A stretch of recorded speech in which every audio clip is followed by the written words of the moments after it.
Okay, in this video we're going to be checking out the smooth operator frame from Callus Machine Works. This is their 5-inch FPV Freestyle frame, kind of based off of the America frame, which is a racing frame. This one is top-mounted battery instead of a bottom-mounted battery.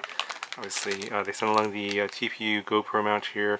You're going to, as a freestyle frame, you're going to want to get some FPV GoPro footage. This one's for the Session 5. I believe they also have GoPro mounts for the Hero 6 and 7 as well. I don't have that camera, so they didn't send that one.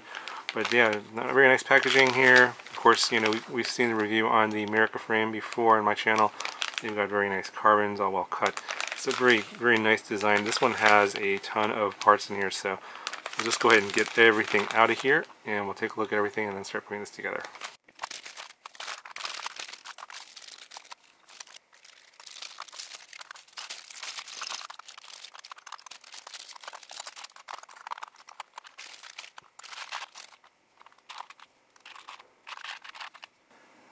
Okay, so here's just a quick look at all of the parts here. It comes with a ton of hardware, a lot of different carbon pieces here, so it's a very, I would say, pretty complicated design.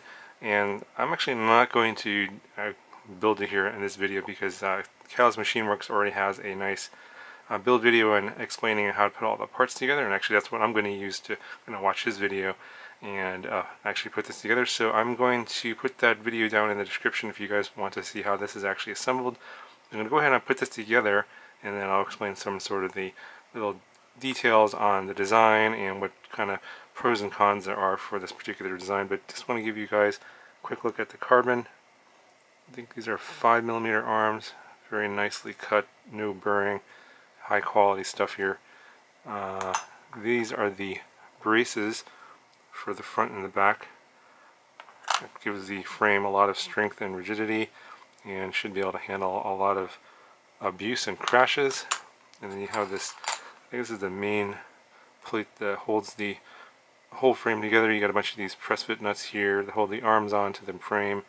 You have some press fit nuts on the bottom here, and then you have this really thin plate here that's like a cover, I think, for one of these areas, I think. And then I think this part here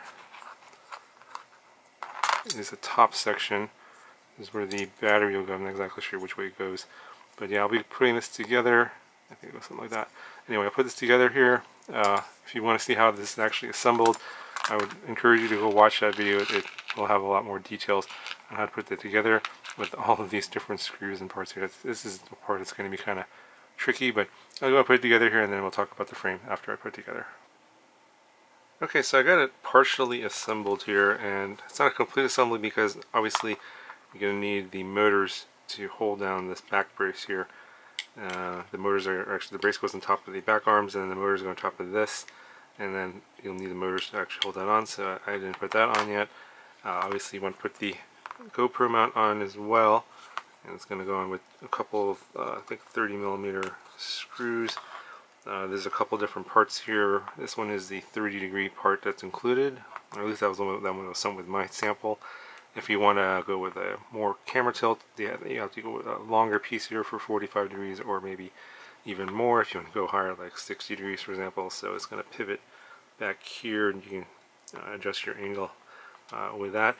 And I'll set that aside. So basically, the reason this frame is kind of fiddly to and I guess assemble and get this built is if you watch the actual build video that Callus Machine Works puts together, they're actually building the frame along with the actual building electronics together. And so, for example, they put the ESCs in here, mount the motors on, and then solder up all the ESC wires to length. Everything's got to be very precise because there's very limited room here for excess stuff, excess weight. And then you have to then take it apart again to put this top plate on. It's a two-piece top plate, so you can see there's a seam here. And you know, to get to your electronics, you have to take these parts off. The way this kind of works is a two-stack system. So you're going to have there's two 30x30 mounting areas here, and the one here in the between the arms is going to be for your 4-in-1 ESC, and then your pigtail is going to come out over here. This top plate, you can flip it over so your pigtail comes out on the other side, and then you're going to use this grommet here that's going to go in this little space here that will protect the battery wire so it doesn't get cut. Yeah, so the 4-way AC goes here, so it's basically you have room for one board, you have spacers and a board, and then your flight controller is going to go back here. And so they've designed this frame so that you can take either this piece off here and then access the flight controller if you have to, you know, make any changes or whatever, solder up extra stuff, you can do that here. And then the underside here, you can take this is a very thin little 1mm plate. If you take that off, I'll go ahead and pop that off. I'll show you that there's a cavity underneath here.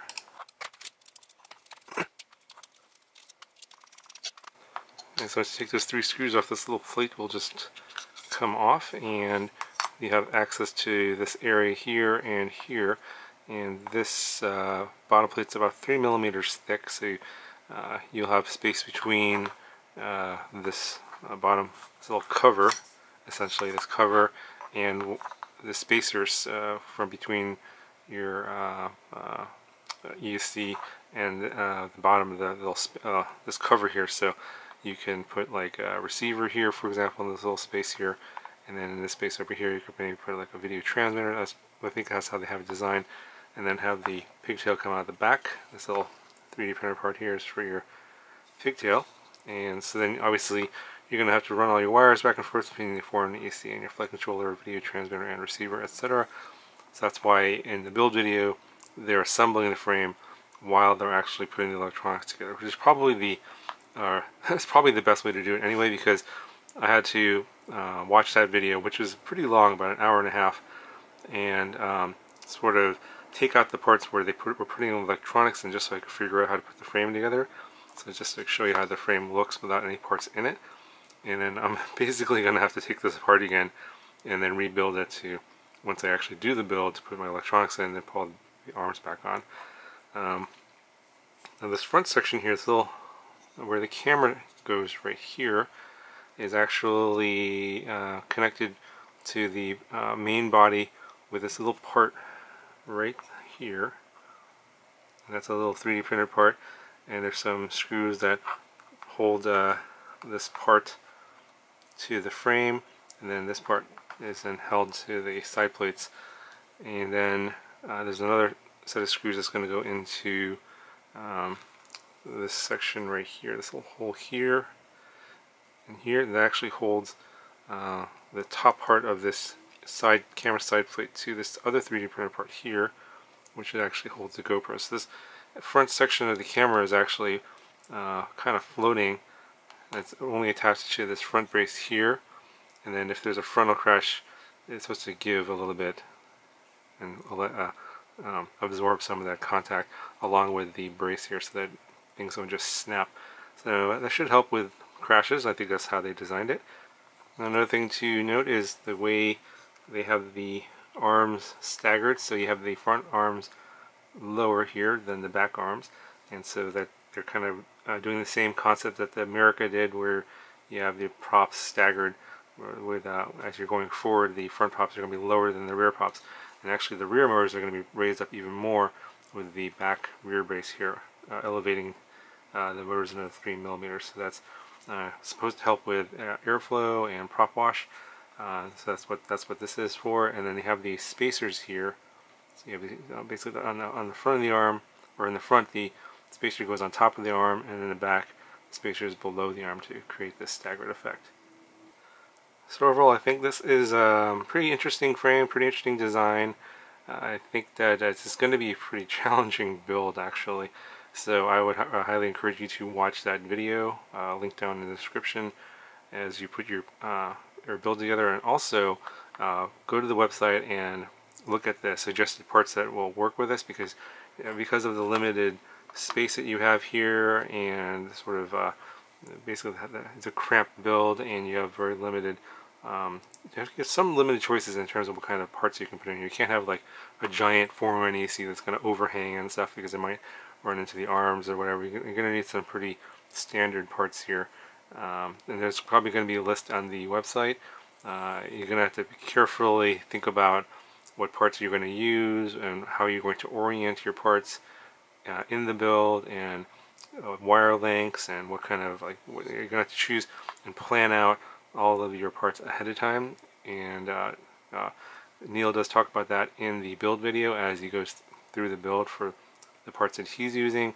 There's a lot of considerations you have to think about before you put this together. So if you are going to get this frame and do a build, I would highly plan out every little part that you're going to use and make sure that other people have used it and it fits with the frame and isn't going to cause any trouble with fitment or other sort of issues. Okay, so I know everyone's going to ask me about the weight of this, even though it's only partially built. Just going to put on all the parts here that I think they're going to be part of the build. Main frame, you got this cover, you have this back brace, you got the Gopro Mount. So then they're coming in at 154. They're on a couple of these battery straps. Obviously there's a bunch of screws that are going to be missing here, and there's no motors installed, no electronics. So this is without any electronics here. About 150 to 65 grams, somewhere in there. So as a for a freestyle frame, it's probably above average in terms of overall weight for a freestyle frame. Anyway, yeah, so it is kind of a bit on the heavy side, but I think that this is kind of built for durability and crashes, so it should do pretty well. I mean, it's kind of like, I would say, I wouldn't call it a tank necessarily, but it should hold up pretty well in most pretty severe crashes because of the way it's constructed. And of course, if you do end up breaking an arm, obviously you just unscrew a couple screws here, pop an arm off, put a new arm back on, etc. It is somewhat designed for maintainability, with being able to take off the bottom cover if you want to access your video transmitter or your receiver, or if you want to take off this back cover here to access the flight controller. Obviously you want to, again, take into consideration the parts you're using, and for example, one thing you want to consider is for the flight controller where your USB port's going to come out. Of course, it's going to come out over here on this side, it's going to be on the back and the front, those kind of things. Obviously there's a lot of parts out there. Again, check the Catalyst Machine Works website for a list of parts I think they're going to recommend that will go well with this, because you don't want to run into any trouble later after you've built, halfway built it, and then all of a sudden you're like, oh, now I have an issue, and now what do? You might end up at that point switching the part out, so that'll work with this build. Anyway, it's going to do for this frame review. I'm going to have a build, probably just a build overview down the road. Obviously, it's going to be way too complicated to film the actual build of it, with the parts I'm going to be using. I actually don't even know what kind of parts I'm going to use at this point right now. Still actually looking that over and trying to figure out which ones I should use. So I'll actually be consulting the Catalyst Machine Works website myself to figure out what kind of parts will go well with this particular frame, and then I'll have basically like a build overview, like what I put in there, some photos and stuff, and some gotchas if I run into any. I probably will. And yeah, that should be coming up in a week or two, so be on the lookout for that. And of course I'll have flight demos down the road. So hopefully you enjoyed the video. If you have any questions, let me know, and I'll talk to you guys in the next one.